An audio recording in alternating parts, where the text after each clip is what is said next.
जयश्राम भावांनो, आपले बाबा लग्नाला गेले होते आणि गिन्नी गवत आणण्याचं काम आपल्याकडे लागलं होतं बरं का. इकडे आपली वंडा पाहणं कशी उभी होती. जोपर्यंत आपल्याकडे वंडा आहे ना, तिला आराम नाही बरं का. मग काय लावली ना भाऊ आपल्या वंडाला चाबी, लगेचच लागलो भाऊ रस्त्याला. 80च्या स्पीडनं लगेच गाडी शेताकडे, इच्छाच नाही बरं का. मस्त पैकी लगेच शेतात आलो. सूर्यदादा आपल्या डोळ्यावर अशी चमकत होते ना, मोक्कार रे. अरे बाप, विहिरीचं पाणी पाहिलं कसं आहे, एकदम खतरनाक ना रे भाऊ. अरे बाप, विहिरीत कोण कचरा टाकला का अनुभव इतका. पिक्चर मध्ये कसं करता ना तसं मस्त पैकी हातात विडा घेतला बरं का. नादच नाही बरं का भाऊ. पण पिक्चरचा विषय सोडा राव तुम्ही, आपण गिन्नी गवत कसं तोड राहिलो ते पा. मस्त पैकी रप रप रप रप बाजूला करत होतं आपल्याला गिन्नी गवत. मस्त पैकी आपलं गिन्नी गवताचं वजन एकदम मस्त पैकी झालं होतं. घेतलं ना भाऊ त्याला खांद्यावर आणि थोडासा जराही न वेळ घालवता लगेचच ठेवून दिला आपल्या वंडावर गवत.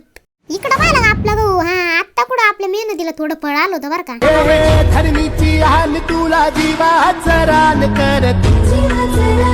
आपण आपल्या सोबत आज छोटा पॅकेट बडा धमाका आणलं होतं बरं का. आम्ही आता निघतो घराकडे. तुम्ही तर लाईक शेअर फॉलो करा बरं लवकर. कसं टापकन दिवशी.